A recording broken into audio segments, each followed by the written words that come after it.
Good evening भाई सभी को। आ जाइए जल्दी से, अपनी पाठशाला शुरू करते हैं। आ जाओ एक बारी। गुड इवनिंग भाई सभी को। आ जाओ जल्दी से ताकि अपनी क्लास स्टार्ट करें। और हमारा ये जो टाइम था 8:30 बजे वाली क्लास का, ये टाइम था हमारी वोकेब का।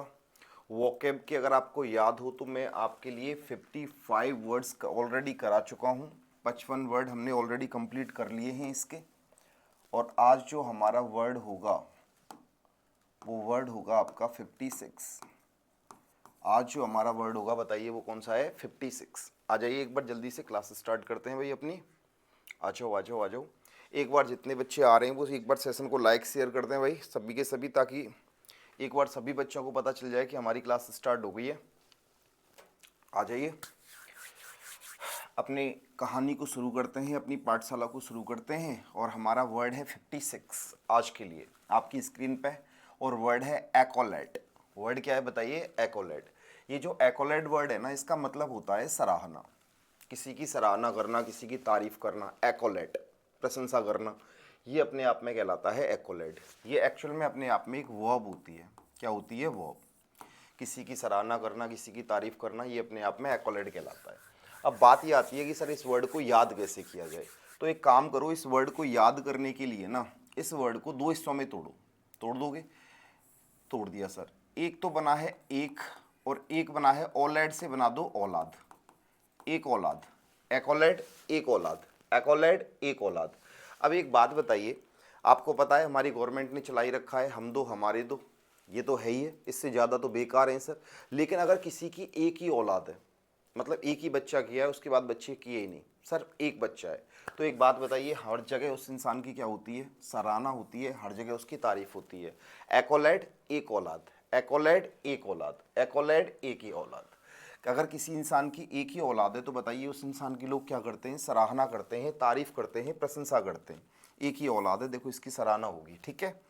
अगर इसके सिनोनिम की बात करूं तो पहला सिनोनिम हो जाएगा इसका प्रेज, प्रशंसा करना। एक्लेम, किसी की तारीफ करना। ऑनर, अवार्ड, ये सारे के सारे बताइए इसके क्या हो जाएंगे? सिनोनिम, ठीक है ना। अगर वहीं इसके एंटोनिम की बात की जाए तो इसका हो जाएगा इंसल्ट, किसी की निंदा करना, किसी की बुराई करना। रिप्रेमेंट, ये भी इसका मतलब होता है किसी की बुराई करना। लेबल, इसका मतलब भी क्या होता है बताइए? किसी की बुराई करना, किसी की निंदा करना। और एक हो जाता है डिसरेस्पेक्ट, किसी को सम्मान ना देना। तो ये इसका क्या हो जाएगा? एंटोनिम हो जाएगा। बोलो क्लियर है? तो वर्ड हमारा क्या था? एकोलेट एक औलाद, एकोलेट एक औलाद, एकोलेट एक औलाद। अगर किसी इंसान के एक ही औलाद है, एक ही औलाद है, तो बताइए लोग उसकी क्या करेंगे? प्रशंसा करेंगे, लोग उसकी तारीफ करेंगे, ठीक है। हो जाएगा ये वर्ड। चलिए बहुत बढ़िया, अगले वर्ड की तरफ चलते हैं। और अगला हमारे पास में वर्ड आता है आपकी स्क्रीन पे, और वर्ड है आपका, वर्ड क्या है बताइए आपका? टॉपर। वर्ड क्या है? टॉपर। अगर टॉपर वर्ड की बात की जाए तो इसका मतलब होता है आलस। टॉपर वर्ड का मतलब क्या होता है बताइए? आलस। अब बात ये आती है कि सर इस वर्ड को याद कैसे करें। तो इस वर्ड को याद करने के लिए एक काम करो, इसे दो हिस्सों में तोड़ दो, ठीक है ना। तोड़ दिया सर। एक वर्ड तो बन गया तोड़, और एक वर्ड बन गया फोड़। तोड़ फोड़, टॉपर तोड़ फोड़, टॉपर तोड़ फोड़, टॉपर तोड़ फोड़। तो एक बात बताइए, अगर कोई इंसान ऐसा है जिसका काम ही पत्थर को तोड़ने और फोड़ने का है, तो जब वो पूरे दिन काम करेगा, पूरे दिन काम करेगा, तो बताइए रात शाम होते होते उसे क्या आने लग जाएगा? आलस आने लग जाएगा ना। टॉपर तोड़ फोड़, टॉपर तोड़ फोड़, टॉपर तोड़ फोड़। तो अगर किसी इंसान का काम ही तोड़ फोड़ का है, पत्थर को तोड़ने और फोड़ने का काम है, तो आप बताइए जब इंसान पत्थर को तोड़ेगा फोड़ेगा तो शाम होते होते उसे क्या आने लग जाएगा? आलस। तो टॉपर का मतलब क्या हो जाएगा? आलस, ठीक है। वहीं अगर हम इसके सिनोनिम की बात करें तो इसका एक सिनोनिम हो जाता है लेथेलेजिक। एक आ जाता है लेजी, आप इस वर्ड को तो जानते ही हो। एक आ जाता है इनएक्टिव, जो एक्टिव नहीं होता, वो भी क्या होता है? आलसी होता है। और दूसरा आ जाता है स्लॉथ। स्लॉथ का मतलब भी क्या होता है? आलस। हो जाएंगे इसके सिनोनिम। उसके बाद में एक आ जाता है इसका लेंगर। लेंगर का मतलब भी आलसी होता है। और एक आ जाता है इसका ड्रॉसनेस, इसका मतलब भी क्या होता है बताइए? आलस, है ना। इनएक्टिव पर्सन कोई कहा जाता है। तो टॉपर तोड़ फोड़, जिस इंसान का काम तोड़ फोड़ का होता है, बताइए उसे शाम होते होते क्या आने लग जाता है? आलस। अगर आप इसके एंटोनिम की बात करोगे तो एंटोनिम हो जाता है डिलीजेंस। डिलीजेंस का मतलब क्या होता है? डिलीजेंस का मतलब होता है जो इंसान बहुत ज़्यादा फुर्तीला होता है उसे बोलते हैं डिलीजेंस। दूसरा लिवलीनेस। लिवलीनेस का मतलब भी क्या होता है? Active person. तो ये हो जाएगा इसका एंटोनिम। क्लियर है भाई? तो वर्ड क्या था हमारा? टॉपर, तोड़फोड़। जिस इंसान का काम ही तोड़फोड़ का होता है, बताइए वो इंसान शाम होते होते उसे क्या आने लग जाता है? आलस। चलिए अगले वर्ड की तरफ चलते हैं, और अगला वर्ड हमारे पास में जो आता है, अगला वर्ड है हमारे पास में पॉलिटिक। अगला वर्ड क्या है बताइए? पॉलिटिक। हमारे पास में अगला वर्ड आता है पॉलिटिक। अगर मैं इस पॉलिटिक वर्ड की बात करता हूं, अगर मैं क्या क्या अगर मैं इस पॉलिटिक वर्ड की बात करता हूं, तो पॉलिटिक का मतलब क्या होता है? चतुर। पॉलिटिक का मतलब क्या होता है बताइए? चतुर। अब बात ये आती है सर इस वर्ड को याद कैसे करें? ये इसका वाइज सिनोनिम है भाई, है ना? वाइज का मतलब भी क्या होता है? चतुर या चालाक। ठीक है, तो वर्ड क्या है हमारा? पॉलिटिक। पॉलिटिक का मतलब होता है चतुर। अब एक बात बताइए, अगर मुझे इस वर्ड को याद करना पड़े तो पॉलिटिक वर्ड से याद कर लो पॉलिटिक्स, पॉलिटिक वर्ड से याद कर लो पॉलिटिक्स, पॉलिटिक्स से क्या आ जाएगा? पॉलिटिक्स। तो एक बात बताइए, जो इंसान पॉलिटिक्स में है, तो पॉलिटिक्स में आने के लिए इंसान का चतुर होना बहुत जरूरी है। आपने पढ़ा ही होगा पॉलिटिक्स के अंदर तो इंसान भाई भाई को नहीं जानता, बेटा बाप को नहीं जानता, बाप बेटे को नहीं जानता। यूपी में नहीं देखा आपने चाचा भतीजे की कहानी? तो इसका मतलब क्या है? अगर किसी इंसान को पॉलिटिक्स में आना है तो उस इंसान को कैसा होना पड़ेगा? चतुर होना पड़ेगा। पॉलिटिक का मतलब क्या होता है? चतुर। अब देखो आप इस वर्ड को ना इस तरीके से मत याद किया करो, आप रटोगे तो याद नहीं होगा। आप इस वर्ड को डेली यूज में लेके आइए। जैसे आप लोग नहीं बोलते क्लेवर, अब क्लेवर तो अपने आप में एक नॉर्मल वर्ड हो जाता है, हर इंसान बोलता है। हमारे बाबा हैं जो एक्सपायर हो गए, उनसे भी अगर आप क्लेवर बोलोगे ना, वो भी बता देंगे क्लेवर का मतलब, उन्होंने कभी जीवन में इंग्लिश नहीं पढ़ी, वो भी बता देंगे क्लेवर का मतलब चतुर होता है। नॉर्मल वर्ड है, आप ऐसे मत बोलो ना। आप क्लेवर की जगह यूज करो he is very politic, he is very politic. अच्छा भी लगेगा, अट्रैक्टिव भी लगेगा। सामने वाला जब सुनेगा तो वो भी तुम्हें पता है एक बार के लिए तो सोच में बैठ जाएगा कि यार बताओ सामने वाले की इंग्लिश कितनी खतरनाक है। तो ऐसे इन वर्ड्स को आप डेली लाइफ में लेके आओगे ना तो मजा आ जाएगा इन वर्ड्स को करने में। तो पॉलिटिक, पॉलिटिक का मतलब क्या होता है? चतुर। पॉलिटिक को याद करने का तरीका पॉलिटिक्स। अगर इंसान को पॉलिटिक्स में आना है तो उसे कैसा होना पड़ेगा? चतुर। बहुत बढ़िया। अब अगर इसके सिनोनिम की बात की जाए तो वाइज। वाइज का मतलब वही चतुर या चालाक होता है। बहुत बढ़िया। प्रूडेंट। प्रूडेंट का मतलब भी क्या होता है? चतुर या चालाक ही होता है। उसके बाद में डिस्क्रीट। डिस्क्रीट का मतलब भी क्या होता है? चतुर या चालाक। और उसके बाद में जुडिशियस। जुडिशियस, जुडिशियस इस वर्ड को याद कर लेना, ये वर्ड कई बार पेपर में आया है, जुडिशियस। जुडियस, जुडिशियस का मतलब क्या होता है? चतुर या चालाक इंसान। अब इस वर्ड को भी याद कर लो, जुडिशियस का मतलब, इस वर्ड को याद कर लो जुडिशरी। जुडिशरी का मतलब क्या होता है? न्यायालय। अब एक बात बताइए, अगर कोई इंसान जुडिशरी में जाना चाहता है, न्यायालय में जाना चाहता है, तो जब वो किसी के पक्ष को सुनेगा, एक दो दो दो पक्ष रखे जाएंगे, एक सामने उसके पक्ष रखा जाएगा, फिर दूसरा उसका बाद मतलब उसके लिए बताएगा कि सर ये पॉइंट नहीं है। तो एक बात बताइए, जब आपको जुडिशरी में जाना है, किसी इंसान का न्याय करना है, तो न्याय करने के लिए भी इंसान का कैसा होना बहुत जरूरी है? चतुर होना बहुत जरूरी है। तो आप इस वर्ड को भी याद कर सकते हो। जुडिशियस से क्या हो जाएगा? जुडिशरी। जुडिशरी का मतलब क्या होता है? न्यायालय। तो सर न्यायालय के लिए तो इंसान को न्यायालय में तो चतुर बनना ही पड़ेगा। वहीं अगर इसके एंटोनिम की बात की जाए तो अनवाइज, धूर्त, जो चालाक नहीं है। उसके बाद में इनडिस्क्रीट हो जाएगा। डिस्क्रीट का मतलब चतुर या चालाक, तो इन लगा दिया तो अपोजिट हो जाएगा इनडिस्क्रीट। और एक आ जाएगा जुडिशियस का मतलब क्या होता है? वही चतुर या चालाक अभी बताया था, अनजुडिशियस कर दो। अनजुडिशियस का मतलब क्या होता है? जिस इंसान के अंदर समझ ना हो, चालाकी ना हो, बिल्कुल सीधा साधा इंसान, उसे बोलते हैं बताइए अनजुडिशियस। हो जाएगा याद? बहुत आसान सा वर्ड है पॉलिटिक। पॉलिटिक, पॉलिटिक्स में आने के लिए इंसान को कैसा होना जरूरी है? चतुर या चालाक। ठीक है भाई, एक बार मैं आपकी कमेंट्स देख लेता हूँ। नमस्ते सर, नमस्ते, नमस्ते भैया। महाकाल का दीवाना, नमस्ते सर जी। एक बार सेशन को लाइक शेयर कर दो भाई, सारे के सारे बच्चे एक बार सेशन को लाइक शेयर कर देना सभी के लिए। चलिए हम चलते हैं अगले वर्ड की तरफ, और हमारा जो अगला वर्ड आता है, अब हमारे पास में जो अगला वर्ड आता है वो है आपकी स्क्रीन पर। और अगला वर्ड क्या है हमारा बताइए? मैजी। मैजी। मैजी का मतलब होता है डिफिकल्ट टू अंडरस्टैंड, जिसको समझना आसान ना हो, जिसको समझना बड़ा कठिन हो, उसे बोलते हैं जटिल। क्या बोलते हैं? जटिल। तो मैजी का मतलब क्या होता है? जटिल। मैजी का मतलब क्या होता है? जटिल। मैजी का मतलब क्या होता है? जटिल। अब इस बात आती है मैजी वर्ड को याद कैसे किया जाए। तो मैजी को याद कर लो ना, मैजी में ऐसा नहीं लग रहा मजे हुए, मैजी का मतलब मजे हुए। अब मजे हुए समझते हैं, जो इंसान घिस घिस करके जिस इंसान ने बहुत ज़्यादा घिसाई की हो। घिसाई का मतलब आपने देखा होगा लाइफ में एक इंसान ऐसा होता है ना, जिसने तुम्हें पता है बहुत ज़्यादा अनुभव किया हो। कभी किसी के पास गया उसने धोखा दे दिया, फिर दूसरे के पास गया उसने भी धोखा दे दिया, फिर उसके पास गया तीसरे के पास उसने भी धोखा दे दिया। तो ऐसा इंसान ना देख देख के, दुनिया को देख देख के ना वो बहुत कुछ सीख जाता है, बहुत कुछ सीख जाता है। मतलब वो पूरी तरह से मज जाता है इंसान। बोलते हैं ना मजा हुआ इंसान है ये पूरी तरह से, है ना, मतलब इसने दुनिया देखी है। तो एक बात बताइए, जो इंसान मजे हुए होते हैं, जो इंसान मजे हुए होते हैं, तो फिर उनको समझना कैसा हो जाता है, बड़ा जटिल हो जाता है। जो इंसान मजे हुए होते हैं ना, उनको समझना इंसान के लिए क्या हो जाता है, बड़ा जटिल हो जाता है। वो बड़ी आसानी से समझ में नहीं आते। जैसे अगर मैं बात करूं, नरेंद्र मोदी जी हैं हमारे, है ना। नरेंद्र मोदी जी अपने आप में एक मजे हुए इंसान है, उन्होंने दुनिया देख रखी है। अब जब उन्होंने दुनिया देख रखी है, उन्होंने सब कुछ देख रखा है कि इंसान को कैसे पहचाना जाता है, अच्छा इंसान क्या होता है, बुरा इंसान क्या होता है, किस तरीके से चीज़ों को हैंडल करना है। तो नरेंद्र मोदी जी ना हमारे पूरी तरह से मजे हुए इंसान है। अगर वो मजे हुए इंसान है तो उनको समझना कैसा है बताइए, बड़ा जटिल काम है। उनको आप आसानी से नहीं समझ सकते। उनको समझना इतना आसान नहीं है जितना पप्पू को समझना आसान है। पप्पू तो खैर ऐसा ही है, उसकी तो बात ही अलग है ना। तो मैजी मजे हुए इंसान को समझना बड़ा जटिल काम होता है भाई। मजे हुए इंसान को हम इतनी आसानी से नहीं समझ सकते। बोलो क्लियर है। चलो, वहीं अगर हम इसकी बात करें सिनोनिम की, तो इसका सिनोनिम आ जाता है लैब्रिंथ है। लैब्रिंथ का मतलब भी होता है मजा हुआ, जिसको आसानी से ना समझा जा सके, है ना, बड़ा जटिल, डिफिकल्ट जिसे आप बोल सकते हैं। कॉम्प्लेक्स, ये वर्ड तो आपने सुना ही होगा। कॉम्प्लेक्स का मतलब क्या होता है, जटिल होते हैं ना। आपने देखा होगा तीन तरह के सेंटेंस होते हैं, एक सिंपल सेंटेंस, एक कॉम्प्लेक्स सेंटेंस, एक कंपाउंड सेंटेंस। तो कॉम्प्लेक्स सेंटेंस को क्या कहा जाता है, मिश्रित वाक्य, जिसे हम जटिल बोलते हैं, मिश्रित वाक्य, है ना। अगला आ जाता है कॉम्प्लिकेटेड, जिसको समझना आसान ना हो, बड़ा कॉम्प्लिकेटेड क्वेश्चन है, बोलते हैं ना कई बार आप लोग। तो कॉम्प्लिकेटेड का मतलब भी बताइए क्या होता है, जटिल।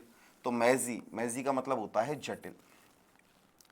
उसके बाद में एक आ जाता है इंट्रिकेट। इंट्रिकेट का मतलब भी क्या होता है, बड़ा हार्ड, डिफिकल्ट, कठिन, जिसे आप कह सकते हो। वहीं अगर हम इसके एंटोनिम की बात करें तो एविडेंट है। एविडेंट का मतलब होता है बड़ा आसान, बहुत इजी। एविडेंट, ये इसका क्या हो जाएगा बताइए, एंटोनिम। इजी आ जाता है। इजी का मतलब तो आप जानते ही हो, बड़ा आसान होता है ना। अगला आ जाता है सिंपल। क्या आ जाता है, सिंपल, साधारण, जिसे आप ये कह सकते हो। और एक आ जाता है आपका अनटेंगल। अनटेंगल का मतलब भी क्या होता है, बहुत आसान सा, है ना, सीधा साधा सा, ये हो जाएगा। तो वर्ड क्या था हमारा बताइए, मैजी। मैजी का मतलब मजे हुए। जो इंसान मजे हुए होते हैं, नरेंद्र मोदी एक मजा हुआ इंसान है, उसने पूरी दुनिया को देख रखा है। इसीलिए नरेंद्र मोदी जी को समझना बड़ा जटिल काम है, बड़ा डिफिकल्ट काम है। बोलो क्लियर है भाई। एक बार सारे के सारे बच्चे सेशन को लाइक शेयर कर दो भाई। सारे के सारे बच्चे एक बार सेशन को लाइक शेयर कर दो, ताकि हम और अच्छी तरीके से चीज़ों को और आसान तरीके से अंडरस्टैंड कर पाएँ। चलिए अगले वर्ड की तरफ चलते हैं। और अगला वर्ड आपके सामने आता है क्रिंक। क्या आ जाता है बताइए, क्रिंक। अगला वर्ड आता है हमारे सामने क्रिंक। अगला वर्ड क्या आता है बताइए, क्रिंक। अगर हम क्रिंक वर्ड की बात करें तो इसका मतलब होता है कॉवर। और कॉवर का मतलब होता है सिकुड़ जाना, किसी भी चीज़ का सिकुड़ जाना, जिसे आप श्रिंक भी कहते हैं। क्या बोलते हैं बताइए, श्रिंक। श्रिंक का मतलब भी क्या होता है, सिकुड़ जाना किसी चीज़ का। तो क्रिंज, क्रिंज का मतलब होता है सिकुड़ जाना। अब इसको याद कैसे करोगे, अब क्रिंज से याद कर लो, कुछ ऐसा नहीं लगा, क्रिंज में ऐसा आ रहा है ना, syringe, cringe, syringe, cringe, syringe, cringe, syringe. Syringe देखिए जब बच्चों को इंजेक्शन लगाते हैं, सिरिंज। तो जब बच्चे को इंजेक्शन लगाया जाता है तो बताइए बच्चा क्या करता है, पूरी तरह से सिकुड़ जाता है। Cringe, syringe, cringe, syringe, cringe, syringe. Syringe लगाते समय बच्चा पूरी तरह से क्या होता है बताइए, सिकुड़ जाता है, श्रिंक हो जाता है। Cringe, shrink, cringe, shrink, cringe, syringe. Syringe लगाते समय बच्चा पूरी तरह से क्या हो जाता है, सिकुड़ जाता है ना। अगर इसके सिनोनिम की बात की जाए तो कॉवर, श्रिंक, और दूसरा आता है विंस। विंस का मतलब भी होता है सिकुड़ जाना। विंस का मतलब भी क्या होता है, सिकुड़ जाना, है ना। इसमें श्रिंक बड़ा अच्छा वर्ड है, ये कई बार पेपर में आया है भाई, याद रख लेना, है ना। वहीं अगर इसके एंटोनिम की बात की जाए तो एंटोनिम होता है कडल। एंटोनिम क्या होता है, कडल। कडल का मतलब होता है किसी भी चीज़ का फैल जाना। कडल का मतलब क्या होता है बताइए, किसी भी चीज़ का फैल जाना, जस्ट अपोजिट हो जाएगा, है ना। तो वर्ड क्या था हमारा, क्रिंज। क्रिंज से याद कर लेना है syringe, cringe, syringe, cringe, syringe, cringe, syringe, cringe, syringe. मैंने कई बार आपसे बोला इन वर्ड्स को लिखा करो, जितना आप इनको कमेंट्स में लिखोगे ना, उतने जल्दी आपको ये वर्ड याद होंगे। नहीं लिखोगे तो आपको ये वर्ड याद नहीं होंगे। तो cringe, syringe, cringe, syringe, cringe, syringe. जब बच्चे को सिरिंज लगाई जाती है तो बच्चा पूरी तरह से क्या होता है, सिकुड़ जाता है। ठीक है, बहुत बढ़िया। चलो अगले वर्ड की तरफ चलते हैं हम लोग, और हमारे पास में अगला वर्ड आता है डाउनकास्ट। अगला वर्ड क्या आता है बताइए, डाउनकास्ट।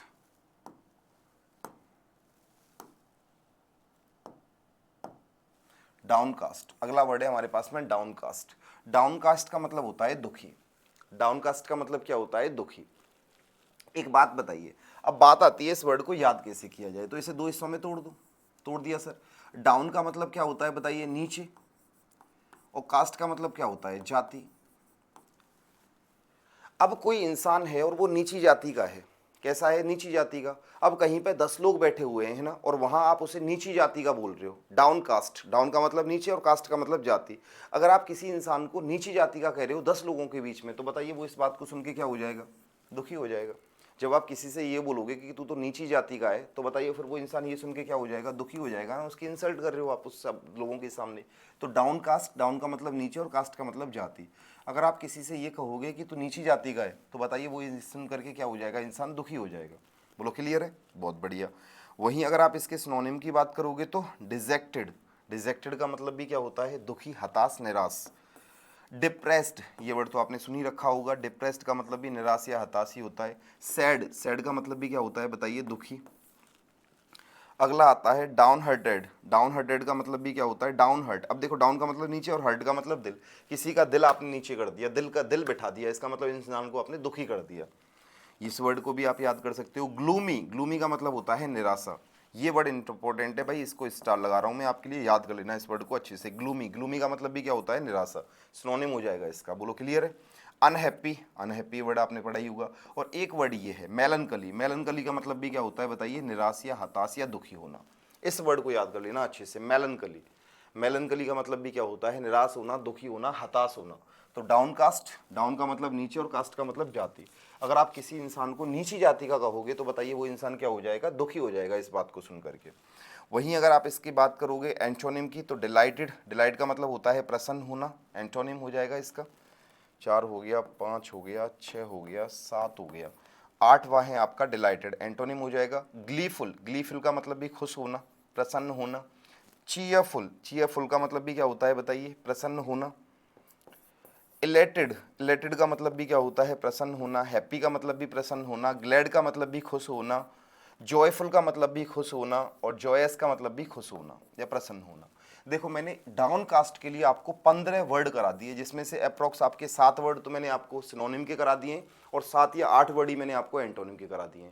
अब एक एक वर्ड के जब आप 15-15 वर्ड पढ़ोगे, तो बताइए पेपर में रहने वाला कहाँ से, एक सिंगल वर्ड नहीं रहेगा। मैंने आपसे कहा ना, वोकैब जितनी भी आएगी, चाहे आप आरएएस का एग्जाम दे लेना, चाहे आप बीएसटीसी का एग्जाम दे लेना, इससे बाहर आपको वोकैब का एक वर्ड नजर नहीं आएगा। लेकिन पढ़ना तो पड़ेगा मेरे भाई, पढ़ना तो पड़ेगा। क्लासरूम में कोई वोकैब कराता नहीं है, इसी वजह से मैंने आपके सामने ये वोकैब का पोर्शन रखा है फ्री ऑफ कॉस्ट, ताकि हर बच्चा इसे फ्री में फायदा उठा सके। क्योंकि क्लास में बच्चों को ये कह के बोल दिया जाता है कि वोकैब तो एक ऐसा पोर्शन है जो बच्चे खुद याद करते हैं, इसमें टीचर का कोई खासा रोल नहीं होता। लेकिन मैंने इसी वजह से उठाया, ताकि आपको लिंक करा करा करके इन वर्ड्स को याद कराता हूँ, ताकि आप इनको आसानी से याद कर सको और एक लॉन्ग टाइम के लिए आपके माइंड में रह सकें। तो डाउन कास्ट, डाउन का मतलब नीचे और कास्ट का मतलब जाति। अगर आप किसी को नीची जाति का कहोगे, तो इंसान ये सुन करके क्या हो जाएगा, दुखी हो जाएगा। तो इसका सिनोनिम याद रख लेना, बार बार बोल रहा हूँ, मेलनकली। पेपर में आता है कई बार, बहुत इंपॉर्टेंट वर्ड है ये। चलिए आगे चलते हैं अगले वर्ड की तरफ, और हमारे पास में जो अगला वर्ड आता है वो आता है रैप्ट। अगला वर्ड क्या आता है बताइए, रैप्ट। रैप्ट, और रैप्ट का मतलब होता है लीन होना। रैप्ट का मतलब क्या होता है बताइए, लीन होना, किसी भी चीज में खो जाना, रैप्ट कहलाता है। क्या कहलाता है, रैप्ट। अगर इसके सिनोनिम की बात करें, तो एक सिनोनिम होता है एब्जर्ब्ड, और एक होता है इंचेंटेड। इंचेंटेड का मतलब भी होता है किसी चीज में खो जाना, लीन हो जाना। तो रैप्ट, अब एक बात बताओ, इस रैप्ट वर्ड को याद कर लो। देखो, आपको ऐसा नहीं लग रहा रैप्ट में रैपट, रैप्ट में क्या आ रहा है, रैपट। रैप्ट में क्या आ रहा है, रैपट। रैपट का मतलब जानते हो ना, चांटा। रैपट पड़ेगा, बोलते हैं ना कई बार, रैप्टा पड़ेगा। रैपट का मतलब क्या होता है बताइए, चांटा। तो इसका मतलब क्या समझ में आया, इसका मतलब ये समझ में आया कि सर आपने क्या किया, आप अपने मम्मी पापा के साथ में, आप हो, आपके मम्मी पापा हैं, हाँ, और आप कहीं घूमने गए हुए हो, ठीक है सर, ठीक है। अब जब वहाँ घूमने गए हुए हैं ना, तो आपको सामने से कोई बढ़िया सी एक पार्टी आती हुई नजर आ गई, कोई बढ़िया सी सुंदर सी लड़की है, वो आपके सामने से आ रही है। अब आपको ना उसे देखने में आप लीन हो गए, आप उसको देखने में खो गए। पापा ने एक रैपट दिया आपके कान के नीचे, का कर रोए? तुमने कहना ना कुछ नहीं कर रहा पापा, कुछ नहीं कर रहा, कुछ नहीं कर रहा। तो wrapped rapport wrapped rapport rapport पड़ गया। रैपट का मतलब चाटा पड़ गया। काय को? जब सर हम किसी लड़की को देखने में क्या हो गए, लीन। तो पापा ने बताइए हमारे क्या मारा, एक रैपट मारा, तब जाके हमें होश आया, है ना। तो wrapped rapport wrapped rapport wrapped rapport. बहुत बढ़िया, इनको लिखा करो बेटा ऐसे ही, बहुत बढ़िया। इनको लिखा करो इसी तरीके से, है ना, लिखा करो इनको ऐसे ही, बहुत बढ़िया। एक बार सेशन को लाइक शेयर कर देना सारे के सारे बच्चे, एक बार सेशन को लाइक शेयर कर दो सारे के सारे बच्चे, बहुत बढ़िया। तो रैप्ट रैपट रैप्ट रैपट, पापा ने एक रैपट मारा तब जाके होश आया, क्योंकि हम क्या कर रहे थे सर, हम लड़कियों को देखने में लीन हो गए थे सर। तो इसका मतलब होता है लीन होना, किसी चीज़ में खो जाना। अब बात आती है सर इसका सिनोनिम क्या होता है। देखो मैंने आपको ना चार्टे वाला रैपट वाला, देखो एक बढ़िया सी इमोजी भी लगा दी है ना, एक पिक्चर भी लगा दी है। अगर मैं इसके सिनोनिम की बात करूं तो इसका सिनोनिम होता है इंग्रोस्ड। इंग्रोस्ड का मतलब भी होता है किसी चीज़ में खो जाना। और अगला आता है इमर्ज्ड। इमर्ज्ड का मतलब भी होता है किसी चीज़ में लीन हो जाना या तल्लीन हो जाना, खो जाना किसी चीज़ में। वहीं अगर इसके एंटोनिम की बात की जाए तो इसका एंटोनिम होता है इन अटेंटिव। इन अटेंटिव का मतलब होता है ध्यान ना देना किसी चीज़ की तरफ, आपका ध्यान ही नहीं है उस चीज़ की तरफ। तो ये इसका क्या हो जाएगा, एंटोनिम। और एक आता है डिसइंटरेस्टेड, रुचि नहीं है किसी चीज़ में। अगर रुचि नहीं है तो आप उसमें तल्लीन नहीं होंगे, आप उसमें खोएंगे नहीं, आप उसको इग्नोर करेंगे, अवॉइड करेंगे। तो ये इसका बताइए क्या हो जाएगा, एंटोनिम। क्लियर है, याद हो जाएगा आसानी से word. Wrapped rapport wrapped rapport wrapped rapport wrapped rapport. पापा ने रैपट मारा क्योंकि वो वो एक लड़का जो था वो लड़कियों को देखने में क्या हो गया था, लीन। चलो आगे चलते हैं अगले वर्ड की तरफ, और हमारे पास में अगला वर्ड आता है मैंडेट। अगला वर्ड क्या आता है बताइए, मैंडेट। मैंडेट मैंडेट मैंडेट का मतलब होता है आदेश। मैंडेट का मतलब क्या होता है, आदेश देना। मैंडेट अपने आप में एक वर्ब होती है। मैंडेट अपने आप में क्या होती है, वर्ब। इसका मतलब होता है आदेश देना, जिसे आप सिनोनिम के रूप में कह सकते हो ऑर्डर। क्या कह सकते हो, ऑर्डर। सभी जानते हैं ऑर्डर का मतलब आदेश देना। अब बात आती है सर इस वर्ड को याद कैसे करें, मैंडेट वर्ड को याद कैसे किया जाए। तो एक बात बताइए, इसे दो हिस्सों में तोड़ दो। एक वर्ड गया बन गया आपका मैन और दूसरा बन गया डिट। एक बन गया मैन और एक बन गया डिट। तो इसका मतलब क्या समझ में आया, मैन का मतलब आदमी और डिट का मतलब डिट। तो कोई आदमी है, हाँ, उस आदमी को ना कोर्ट ने आदेश दिया है कि आपको इस डेट पर तारीख में उपस्थित होना है। कोई एक आदमी है, हाँ, उसको एक डेट मिली है कि आपको इस डेट पर आपको कोर्ट के अंदर उपस्थित होना है। उस आदमी को क्या दिया गया है, ये आदेश। क्या दिया गया है, आदेश। इसका सिनोनिम क्या होता है बताइए, ऑर्डर। मैंडेट याद कर लोगे, मैन को डेट मिली है, मतलब मैन को आदेश मिला है कोर्ट से कि आपको इस डेट पर आना है, मैंडेट हो जाएगा। मैन डेट, मैन को क्या मिली है, डेट, कि आपको आदेश मिला है कि आपको इस डेट पर उपस्थित होना है। बहुत आसान सा वर्ड है, याद हो जाएगा आराम से, लेकिन पेपर में कई बार ये वर्ड आता है मेरे भाई, याद रखना, मैंडेट। अगला वर्ड क्या है सर हमारा, अगला वर्ड है आपके पास में 64।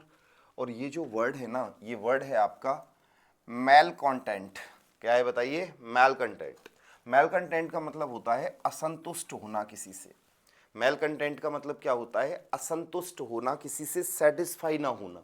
ये अपने आप में कहलाता है मैल कंटेंट। अब मैल कंटेंट को याद करें तो एक काम करो, इसे एक काम करो, क्या या काम करोगे आप, इसे एक काम करो, दो हिस्सों में तोड़ दोगे। देखो आपको नहीं लग रहा, ये तो लिख रहा है मालकन। मालकन से आप याद कर लो मालकिन। अरे जिस मकान में आप रहते हो किराए पे, उसकी एक मकान मालकिन होती है ना। तो मैल कंटेंट का मतलब हो जाएगा मालकन, हाँ, इसका मतलब हो जाएगा मालकिन। और एंट को याद कर लो, रेंट। एंट को याद कर लो किससे, रेंट से। तो वो मकान मालकिन जो थी ना, वो रेंट के टाइम पर जब हम रेंट उन्हें नहीं देते हैं तो वो हमेशा हमसे क्या रहती है बताइए, असंतुष्ट रहती है सर। मालकंटेंट मालकिन रेंट, मैलकंटेंट मालकिन रेंट, मैलकंटेंट मालकिन रेंट। जब मालकिन को टाइम पर रेंट नहीं मिलता तो बताइए वो हमसे क्या रहती है, असंतुष्ट रहती है सर, डिससेटिस्फाइड रहती है सर। सिनोनिम हो जाएगा डिसकंटेंटेड रहती है सर, असंतुष्ट रहती है सर। क्लियर है, डिसप्लीज्ड रहती है सर, खुश नहीं रहती हमसे, है ना। तो ये भी इसका क्या हो जाएगा बताइए, सिनोनिम। ये भी इसका क्या हो जाएगा मेरे भाई, सिनोनिम। बहुत बढ़िया। तो मैंडेट मैलकंटेंट, सॉरी मैलकंटेंट, मालकिन, रेंट, मैलकंटेंट, मालकिन, रेंट। मालकिन को टाइम पे क्या नहीं मिला, रेंट नहीं मिला, इस वजह से वो हमसे क्या हो गई, असंतुष्ट हो गई सर। सिनोनिम की बात करें तो डिससेटिस्फाइड हो गया, डिसकंटेंटेड हो गया और डिसप्लीज्ड हो गया। वहीं अगर आप इसके एंटोनिम की बात करोगे तो सेटिस्फाइड, संतुष्ट हो जाना पूरी तरह से, कंटेंटेड, किसी इंसान से पूरी तरह से एग्री हो आप, प्लीज्ड, किसी इंसान से बड़े खुश हो आप, ठीक है ना, किसी इंसान से कैसे हो बताइए, बड़े खुश हो आप। तो ये इसके क्या हो जाएंगे बताइए, एंटोनिम हो जाएंगे। बिल्कुल क्लियर है, यहाँ तक बात समझ में आ गई होगी उम्मीद करता हूँ आपसे। चलिए, तो मैलकंटेंट, मालकिन, रेंट, मैलकंटेंट, मालकिन, रेंट, मालकिन को टाइम पर रेंट नहीं मिला, इसी वजह से वो कैसी रहती है बताइए, असंतुष्ट रहती है सर। चलिए अगले वर्ड की तरफ चलते हैं हम लोग, और हमारे पास में जो अगला वर्ड आता है, हमारे पास में जो अगला वर्ड आता है वो वर्ड आता है फॉवर। क्या आता है बताइए, फॉवर। फॉवर का मतलब होता है जोश। फॉवर का मतलब क्या होता है बताइए, जोश। फॉवर का मतलब क्या होता है, जोश। फॉवर का मतलब क्या होता है बताइए, जोश। अब बात ये आती है सर इस वर्ड को याद कैसे किया जाए, फॉवर वर्ड को हम याद कैसे करें। तो एक काम करो ना, इसे दो हिस्सों में तोड़ दो। तोड़ दिया, यहाँ पे क्या लिखा हुआ है, फव से याद कर लो फेरे, और यहाँ पे क्या लिखा हुआ है, बर। यहाँ पे क्या लिखा हुआ है बताइए, बर। तो फेरे लेते समय फवर, फेरे लेते समय बर, फवर फेरे लेते समय वर, फवर फेरे लेते समय वर, फवर फेरे लेते समय वर। जब वर, वर का मतलब क्या होता है, जो लड़का होता है ना, जिसकी शादी हो रही है, तो फेरे लेते समय जो बर होता है बताइए, वो हमेशा कैसे रहता है, बड़े जोश में रहता है ना। उसके सामने भाई साहब, दुनिया में इंसान सबसे ज़्यादा खुशी केवल दो ही टाइम पे होता है, एक तो जिस दिन उसकी शादी हो रही होती है, और एक जिस दिन उसकी जॉब लगती है। एम आई राइट सर, मैं सही कह रहा हूँ क्या, है ना, नहीं यही बात सत्य है। फिर मतलब इंसान अपनी ज़िंदगी में दो ही बार खुश होता है, एक जिस दिन उसकी जॉब लगती है, और एक दिन जिसकी उस दिन जिसके फेरे होते हैं, जिस दिन उसकी शादी होती है। जिस दिन शादी होती है ना, वो सूगला इंसान जो ज़िंदगी में तुम्हें पता है कम से कम 6-6 महीने तक नहीं नहाता भाई साहब, उसके भी पता होता है खतरनाक वाली परफ्यूम और खतरनाक वाले, मतलब जिस इंसान ने कभी जीवन में लक्स कोजी के मतलब बनियान नहीं पहनी हो ना, उस दिन तुम्हें पता है वो उस दिन भाई साहब खतरनाक वाले रेमंड के कोट पैंट पहन के घूमेगा, खतरनाक वाली शेरवानी पहन के घूमेगा, खतरनाक होता है उस समय उसका माहौल, है ना। और भाई साहब आसपास में तुम्हें पता है जितने भी उसके दोस्त हैं ना, वो गार्ड की तरह घूमते हैं उसके सामने, है ना। वो एक बार कहेगा ए पानी लेके आ, भाई साहब कम से कम 10-20 पहुंच जाएंगे पानी लेकर के। उस दिन तो मतलब उसका एक राजा होता है ना, राजा राजा वाली फीलिंग आती है उसे। भले ही दूसरे दिन ये बात अलग है कि उसकी आंखों की हालत ऐसी होती है, ये दूसरी बात है, लेकिन उस दिन बड़ा भाई साहब जोश रहता है इंसान के अंदर। तो फॉवर फेरे लेते समय वर, फॉवर फेरे लेते समय वर, फेरे लेते समय बताइए वर अपने यहाँ कैसा होता है, जोश में होता है सर, ठीक है। तो इसका मतलब बर वधू के साथ में जब फेरे ले रहा होता है बर, तो बताइए वो कैसा होता है, जोश में। देखो भाई साहब पूरा जोश में है बंदा। अगर वहीं इसके सिनोनिम की बात की जाए तो एंथुजियाज्म, वही जोश हो जाएगा। आर्डर, आर्डर का मतलब भी क्या होता है बताइए, जोश। और झील, झील का मतलब होता है उत्साह। इस वर्ड को याद कर लेना, झील। झील का मतलब क्या होता है, उत्साह। झील का मतलब क्या होता है, उत्साह। जब आप किसी झील पे जाते हो तो कैसे होते हो आप, उत्साह में ही तो होते हो, एक्साइटमेंट में होते हो। तो इस वर्ड को भी याद कर लेना, झील। झील का मतलब भी क्या होता है, उत्साह।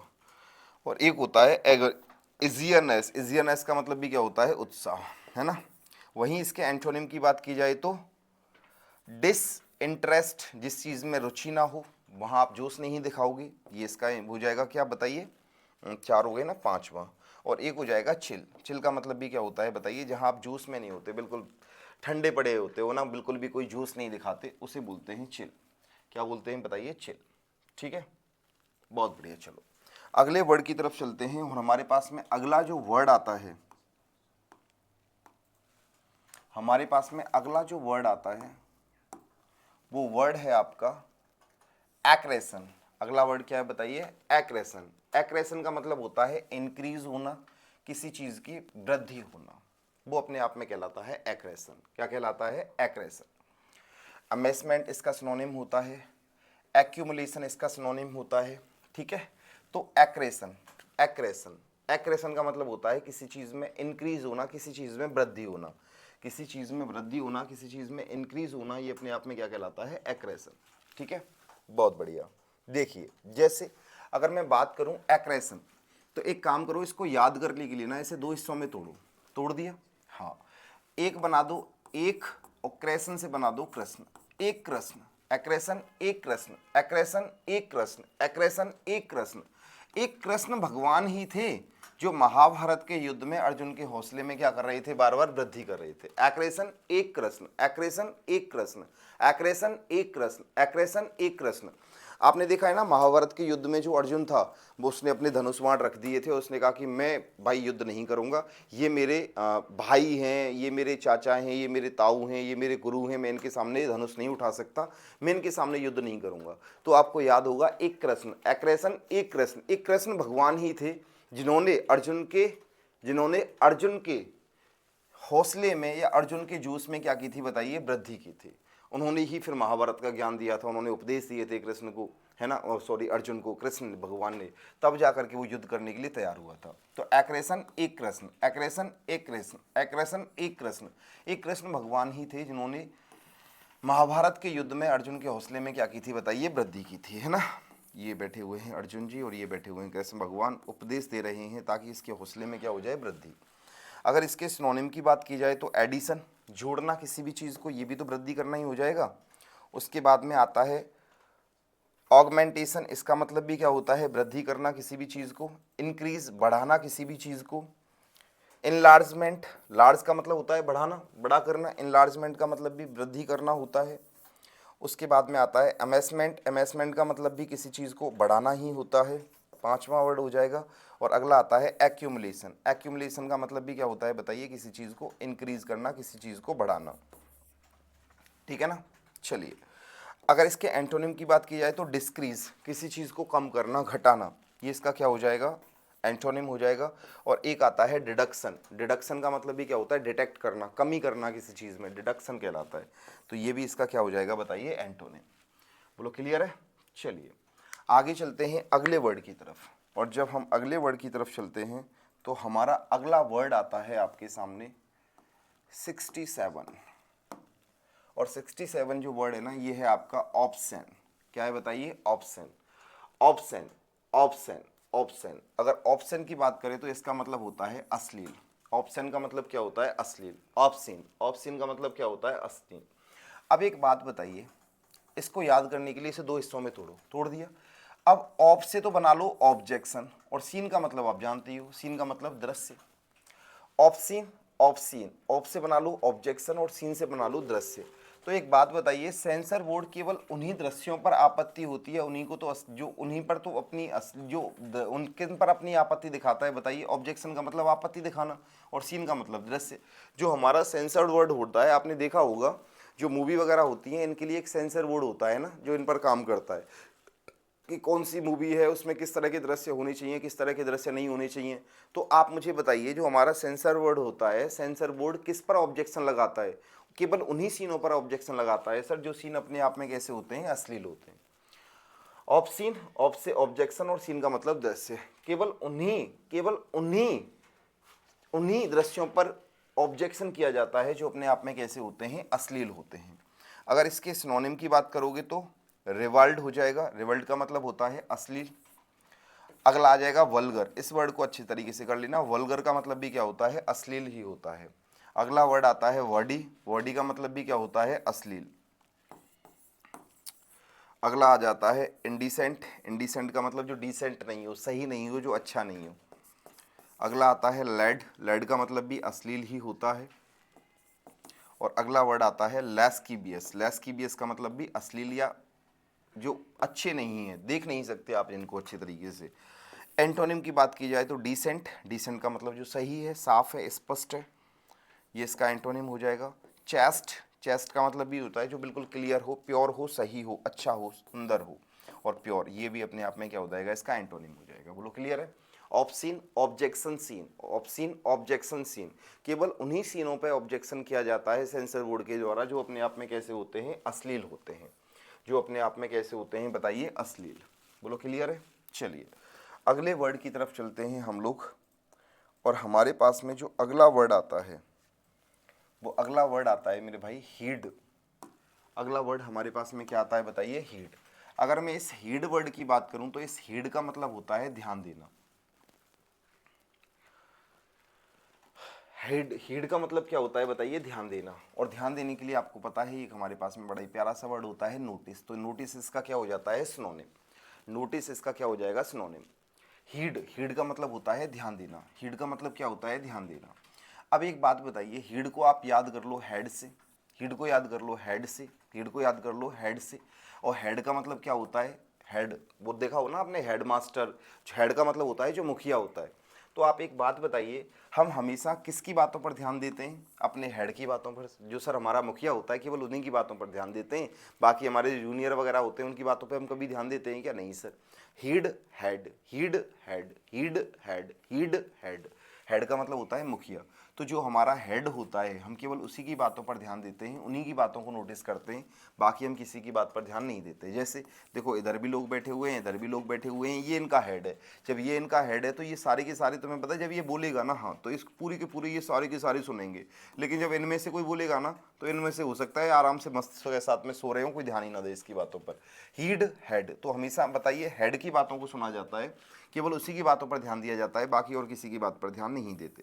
अगर इसके सिनोनिम की बात करूं तो नोटिस का मतलब वही ध्यान देना, माइंड करना किसी चीज़ को, ऑब्जर्व करना इसका सिनोनिम। अटेंशन का मतलब भी ध्यान देना। उसके बाद में अटेंटिवनेस, अटेंटिवनेस का मतलब भी होता है ध्यान देना, है ना। अगर वहीं आप इसके एंटोनिम की बात करोगे, इग्नोर करना, ध्यान ना देना किसी भी चीज़ की तरफ, अवॉइड करना, नेग्लेक्ट करना, ये भी इसका क्या हो जाएगा, एंटोनिम। डिसरिगार्ड, डिसरिगार्ड का मतलब किसी को सम्मान नहीं दे रहे, मतलब आप उसकी बातों को अनादर कर रहे हो, आप उसकी बातों की तरफ ध्यान नहीं दे रहे हो। इन अटेंटिवनेस हो जाएगा, वही अटेंटिवनेस का मतलब ध्यान देना, इसके आगे इन लगा दूँ तो ये इसका अपोजिट हो जाएगा। अगला आ जाएगा ओवरलुक, और अगला आ जाएगा नेग्लिजेंस। नेग्लिजेंस वर्ड को याद कर लेना, नेग्लिजेंस का मतलब होता है किसी भी चीज़ को अवॉइड करना, अनदेखा करना, उसकी तरफ ध्यान ना देना। क्लियर है भाई। तो heed head, heed head, heed head, heed head. तो बताइए हम हमेशा किसकी तरफ ध्यान देते हैं, सर हम हमेशा अपने हेड की बातों की तरफ ध्यान देते हैं, इसके अलावा और हम किसी पर ध्यान नहीं देते। हो जाएगा आराम से ये वर्ड। चलिए अगले वर्ड की तरफ चलते हैं हम लोग, और हमारे पास में अगला वर्ड कौन सा आता है, अगला वर्ड आता है हमारे पास में लॉडेटरी। अगला वर्ड क्या आता है, लॉडेटरी। अगला वर्ड क्या आता है, लॉडेटरी। लॉडेटरी का मतलब वही प्रेज करना, किसी की तारीफ करना, एक्साल्ट करना, ये अपने आप में इसके सिनोनिम होते हैं। लॉडेटरी या लॉडेबल भी बोलते हैं, क्या बोलते हैं, लॉडेबल, ठीक है ना। ए इसके सिनोनिम होता है, एक्सटॉल होता है, प्रोक्लेम होता है, इसका मतलब वही प्रशंसा करना या तारीफ करना। अब लॉडेट के में अंदर देखना क्या वर्ड आ रहा है, लॉडेट में ऐसा नहीं लग रहा आपको, लॉडेट लाडला, लॉडेट लाडला, लॉडेट लाडला, तो वो उनका लाडला बेटा है, इसीलिए बताइए हमेशा उसकी क्या की जाती है, प्रशंसा। जो लाडला बेटा होता है, लॉडेटरी लाडला, लॉडेटरी लाडला, लॉडेटरी लाडला, जो लाडला बेटा होता है बताइए उसकी हमेशा क्या की जाती है, प्रशंसा की जाती है, उसकी हमेशा तारीफ की जाती है। इसके सिनोनिम की बात करोगे तो प्रेस, वही प्रशंसा करना, तारीफ करना, एक्साल्ट, तारीफ करना, एक्सटोल, इसको याद कर लेना, एक्स्ट्राटोल, एक्सटोल, एक्स्ट्राटोल, जो ज़्यादा लंबा होता है उस इंसान की हमेशा क्या होती है, तारीफ होती है, वर्ड मैंने करा दिया है आपके लिए। प्रोक्लेम, किसी की तारीफ करना। जब आप इसके एंटोनिम पे जाओगे तो एब्यूजिव, किसी की निंदा करना, ये इसका क्या हो जाएगा, एंटोनिम हो जाएगा। अगला आता है डॉनिंग। डॉनिंग का मतलब भी क्या होता है, किसी की निंदा करना, किसी की बुराई करना, ये हो जाएगा इसका एंटोनिम। बोलो क्लियर है मेरे भाई, यहाँ तक कोई डाउट तो नहीं है, बिल्कुल क्लियर है, ठीक है। चलिए अगले वर्ड की तरफ चलते हैं, और हमारे पास में जो अगला वर्ड आता है, अगला वर्ड हमारे पास में आता है कैप्सियस। अगला वर्ड क्या आता है बताइए, कैप्सियस। कैप्सियस, कैप्सियस का मतलब क्या होता है, भ्रांति। भ्रांति मतलब गलत अफवाह फैला देना, है ना, गलत किसी को गलत चीज़ के बारे में बता देना, भ्रांति फैला देना, झूठ फैला देना, इसे बोलते हैं कैप्सियस। क्या बोलते हैं, कैप्सियस। अब बात ही आती है इस वर्ड को याद कैसे करें। तो एक बात करो, एक काम करो, इसमें से ना इसे दो हिस्सों में तोड़ो। एक वर्ड आ गया कपटी, और अस का मतलब हमें। कपटी लोगों से हमें बच के ही रहना चाहिए, क्योंकि वो लोग हमेशा क्या फैलाते हैं बताइए, भ्रांति। कैप्सियस कपटी अस, कैप्सियस कपटी अस, कैप्सियस कपटी अस, कैप्टियस कपसी अस, कपटी अस। हमें कपटी लोगों से कैसा रहना चाहिए, सावधान, क्योंकि वो लोग हमेशा क्या फैलाते हैं बताइए, भ्रांति फैलाते हैं। अगर मैं इसके सिनोनिम की बात करूं तो हो जाएगा सेंसीरियस, इसका मतलब भी अफवाह फैलाना, झूठ फैलाना, और एक हो जाएगा कापिंग। कापिंग का मतलब भी होता है झूठ फैलाना या अफवाह फैलाना। जब आप इसके एंटोनिम की बात करोगे तो एक आ जाता है कॉम्प्लीमेंट्री। कॉम्प्लीमेंट्री का मतलब होता है किसी की साथ देना, किसी को सपोर्ट करना, किसी की सराहना करना। और एक आ जाता है इनकरेजिंग। इनकरेजिंग का मतलब वही किसी को प्रोत्साहन करना, किसी को आगे बढ़ाना किसी चीज़ की तरफ, है ना। तो आज के लिए हमने इतने वर्ड किए हैं भाई, है ना। आज हमारे 70 वर्ड हो गए कंप्लीट। इससे आगे हम लोग करेंगे कल। तब तक के लिए आप मस्त रहें, खुश रहें। Good night. चलो।